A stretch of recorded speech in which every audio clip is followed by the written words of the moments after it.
You've heard the promises: round-the-clock care, safety, peace of mind.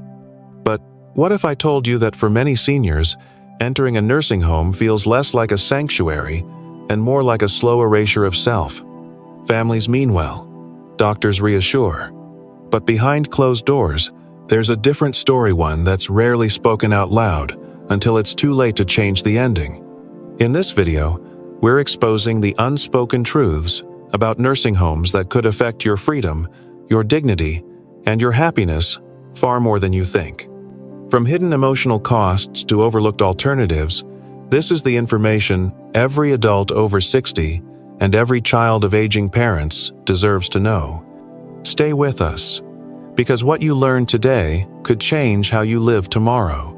Number 1. The hidden emotional cost. When most people think of nursing homes, they imagine a place of safety and structure, a clean facility, trained staff, 3 meals a day, and scheduled activities. On paper, it sounds reassuring. But for many seniors, the emotional reality is far more complicated. One of the most overlooked aspects of institutional care is the quiet erosion of identity. Many residents report a deep sense of loss, not just of their physical independence, but of their sense of self. The rhythms of daily life are no longer theirs to control. Wake-up times, meals, medications, social hours, they're all dictated by the needs of the system. What may feel like structure to one person can feel like imprisonment to another. You don't choose what's on the menu. You don't decide when to go for a walk. You're surrounded by people you didn't choose, in a place you may not love, under rules you didn't set. For someone who's lived a full life, raising a family, managing a career, making their own decisions every day, this sudden loss of autonomy can feel like being erased. Numerous studies back this up. Seniors who enter institutional care often experience accelerated cognitive decline and increased depression compared to those who age in place or live with greater autonomy. It's not just the physical environment that changes, it's the internal experience. The brain, deprived of stimulation, novelty, and meaningful engagement, begins to retreat. The spirit dims, and it's not always dramatic.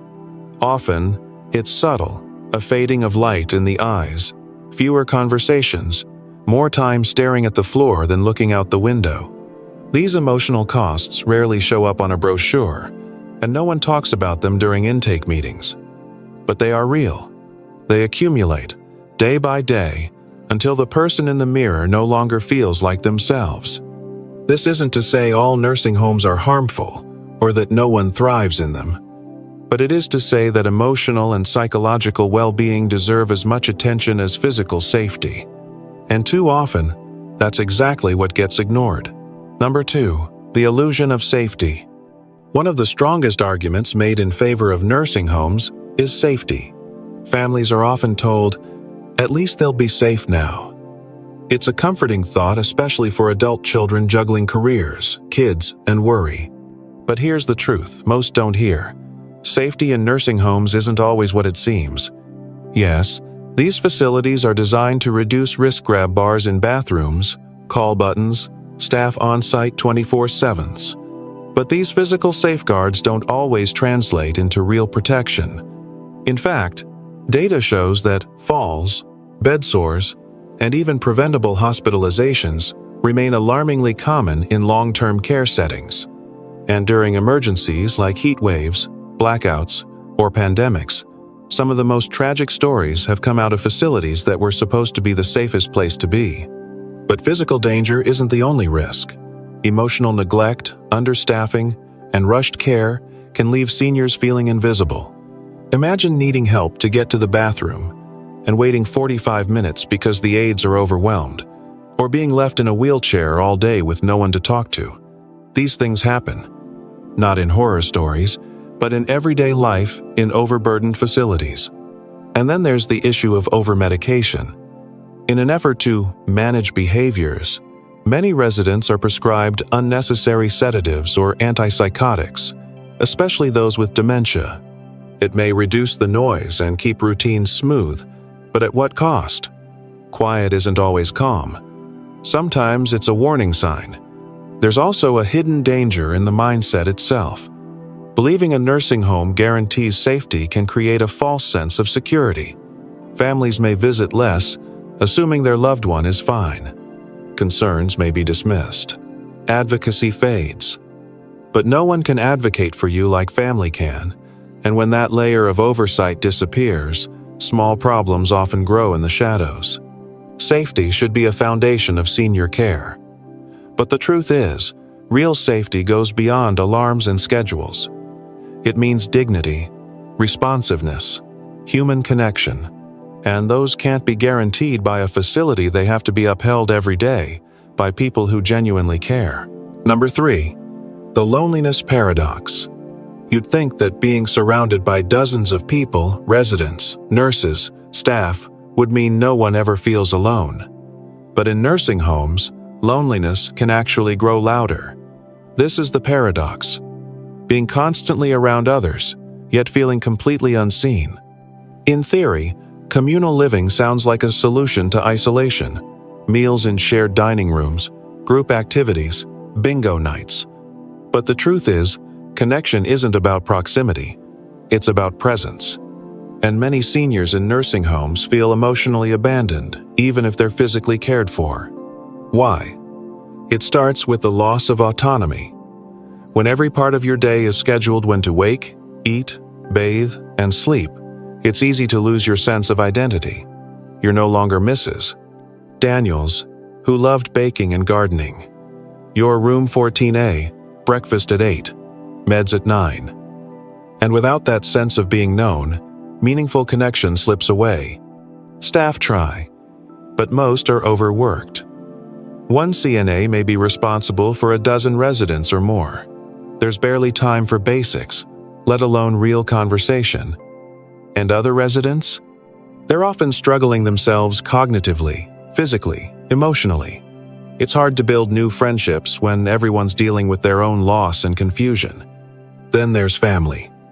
Many visit less over time, especially if they assume their loved one is safe and busy. The result? Long days filled with silence, or a television that plays to no one in particular. And loneliness isn't just sad, it's dangerous. Research shows it's as harmful to health as smoking 15 cigarettes a day. It increases the risk of dementia, depression, and early death. But it doesn't show up in medical charts. It shows up in the quiet eyes of someone who stopped expecting anyone to listen. The promise of connection in a nursing home often remains just that, a promise. And that's why so many older adults feel lonelier than ever, surrounded by people but starved for true human warmth. If we want to change the narrative, we must start here with the question: does this place help someone feel seen, heard, and loved? Not just safe, but alive. Number 4, the financial trap. For many families, nursing homes seem like the responsible option. Safe, structured, professional. But few realize the full cost until they're neck-deep in paperwork, monthly bills, and emotional strain. It's not just about money, it's about how fast it disappears. In the US, the average cost of a private room in a nursing home is over $9,000 per month. That's more than $100,000 a year. Even a semi-private room averages around $7,500 monthly.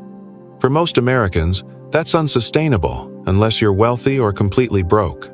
Here's the trap: too rich for Medicaid, too poor to afford care long-term.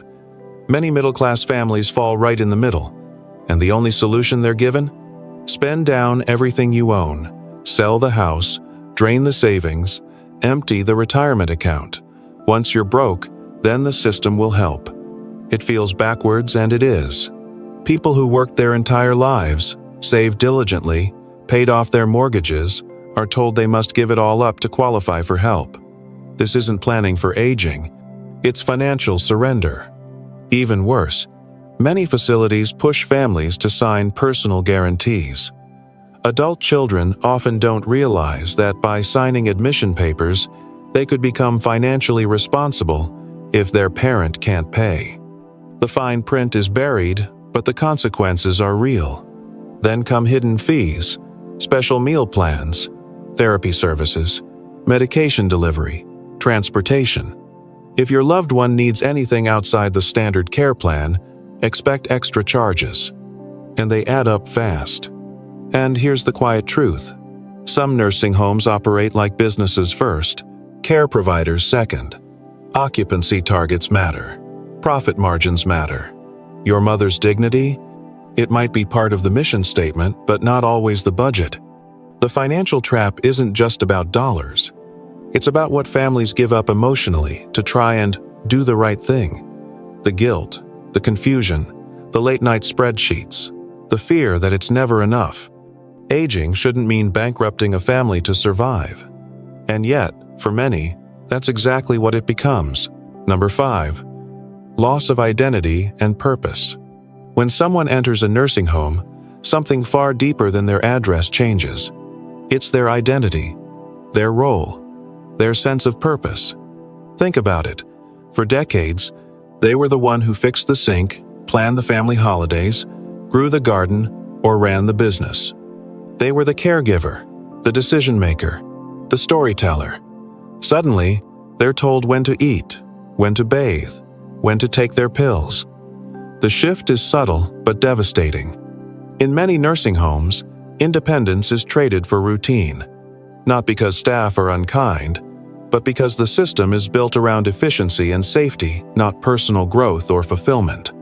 Residents get schedules. Staff get checklists. And somewhere in the middle, the person disappears. This can lead to what psychologists call institutionalization of the mind. It's when someone begins to feel they no longer have a say in their own life. They stop making choices because choices are no longer offered. They stop asking for more because they've forgotten what more looks like. Purpose doesn't have to be grand. It could be baking cookies for grandkids, organizing bingo night, or mentoring a younger neighbor. But when someone's entire world shrinks to a shared room, a hallway, and a calendar of preset activities, that quiet drive to contribute starts to fade. Even hobbies lose meaning when they're packaged as therapy.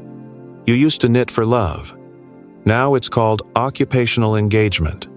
You painted sunsets.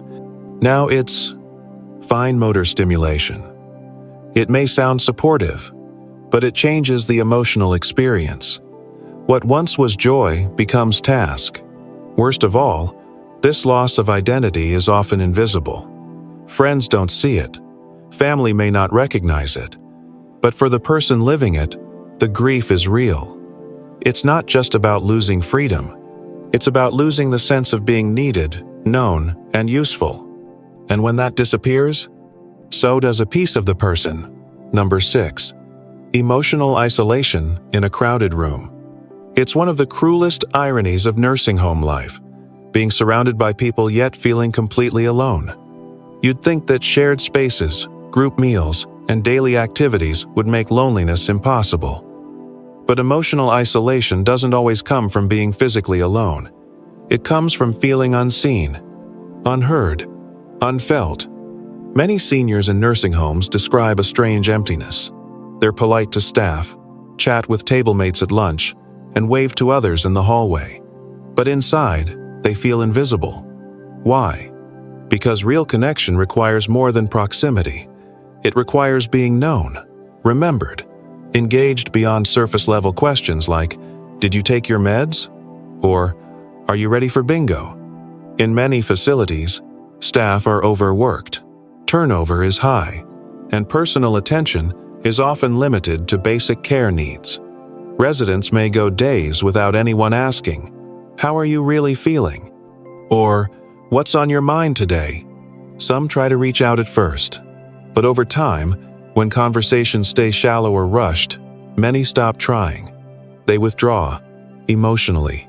Not because they want to, but because it hurts less than feeling dismissed. Even family visits can be tricky. They might come out of guilt, or feel like quick check-ins. Some loved ones don't know what to say. Others can't face seeing someone they knew so well becoming a quieter version of themselves. So the visits grow shorter or less frequent until they fade altogether. One resident put it best, I see people all day, but no one really sees me. This kind of loneliness doesn't just hurt emotionally. Studies show it's linked to increased risk of depression, cognitive decline, heart disease, even early death. In fact, some experts say chronic loneliness is as dangerous as smoking 15 cigarettes a day. And here's the hardest part. The world assumes that because someone is cared for, they're fine. But meals, medication, and a clean bed don't replace meaningful connection. A crowded hallway means nothing when no one truly stops to listen. Number 7. Stories from the inside they don't want you to hear. There's the brochure version of nursing homes, and then there's what really happens inside. Ask any long-term care worker, and they'll tell you the truth is rarely printed in glossy ads or talked about on facility tours. You won't see it in the smiling stock photos or the cheerful slogans about compassionate care. But behind closed doors, a different story unfolds. Take Marie, 86. Her daughter placed her in a highly rated facility after her health declined. The building looked beautiful, fresh paint, flower beds, friendly front desk staff. But after a few weeks, Marie stopped calling. When her daughter finally visited unannounced, she found Marie sitting in soiled clothes, her call light unanswered for over an hour. Then there's Tom, 79, a former school principal who prided himself on dignity. After a stroke, he entered a facility for rehabilitation. What he got instead? A rotating cast of aides who mispronounced his name, rushed his care, and forgot he hated oatmeal, serving it every morning anyway. He felt like a number, not a man. Or Lena, 91, who developed bed sores that went untreated for days. Her family was told she didn't complain, as if pain should be allowed to be valid. In reality, Lena was too polite, too trusting, and it nearly cost her her life. These aren't isolated incidents. They're whispered about in hallways, shared quietly between residents, and sometimes posted anonymously by staff who can't stay silent. And let's be clear, there are good caregivers out there. Some go above and beyond, often under impossible conditions. But even they admit the system is broken. Understaffing, poor training, burnout, profit over people. It creates a culture where dignity is optional and shortcuts are routine. Families rarely know the full picture. Residents often fear speaking up, worried they'll be labeled difficult. So the truth stays hidden until something tragic happens. And by then, it's often too late. These stories aren't meant to scare, they're meant to empower. Because when we only hear the polished version, we stop asking the hard questions. And hard questions are exactly what's needed to change the system. Number 8. What real dignity looks like and how to protect it. Dignity isn't a luxury, it's a basic human need. But somewhere in the world of elder care, that truth often gets lost. Dignity becomes something we talk about in mission statements, but forget to practice in the daily grind. So what does real dignity actually look like for seniors? It looks like being called by your name, not sweetie or honey, by someone who doesn't know your story. It looks like having a say in what you wear, when you eat, when you bathe, not just being slotted into a facility schedule because it's more efficient. It looks like privacy, knocked doors, conversations that don't happen in front of others as if you're invisible. It looks like being seen as a whole person with preferences, opinions, humor, and history, not just as someone who needs help. True dignity also means having choices about where you live, who helps you, how much support you accept. But most importantly, it means not being treated like you've lost your value just because you've gained some wrinkles. And dignity is deeply personal. For some, it means aging at home with a trusted caregiver. For others, it might mean joining a community where autonomy is respected and routines are personalized. There's no single path, but there is one guiding principle. Respect the person, not just the patient. So how can you protect your dignity or that of someone you love? Start early. Have the hard conversations before there's a crisis. Talk about preferences, deal breakers, and values. Don't wait until decisions are made under stress.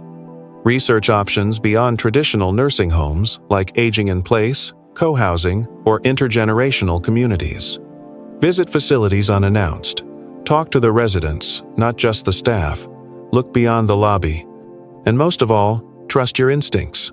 If something feels off, it probably is. Because, at the end of the day, growing old isn't about surrendering control. It's about finding new ways to hold on to what matters most. Dignity isn't a checklist, it's a feeling. And every senior, every person deserves to feel it, every single day. If you've made it to the end of this video, take a deep breath. Because what you just heard isn't meant to scare you, it's meant to empower you. For too long, conversations about nursing homes have been coated in silence, shame, or sugarcoating. We don't talk about what really happens until it's already happening to someone we love. Or worse, until it's happening to us. But here's the truth. You have more choices than you think. You're not difficult for wanting dignity. You're not unrealistic for dreaming of a better, warmer, more respectful way to age. You deserve real care. You deserve to be seen. And most of all, you deserve to be heard. So what can you do now? Start the conversation with your family, your friends, your doctor. Explore your options, because they do exist, even if no one told you. Share this video with someone who might need it, because this truth isn't just yours to carry. If this video gave you clarity, strength, or even just a little comfort, I hope you'll take a moment to like, subscribe, and comment below. Let's turn this into a place where people can speak up without fear. Tell me, what part of today's video hit you the hardest? What's something you wish you had known sooner? Or what advice would you give someone who's just starting to think about their own future? Because when we speak up, we don't just help ourselves, we help each other. Thank you for being here. Thank you for thinking ahead. And above all, thank you for not staying silent. We'll see you in the next video.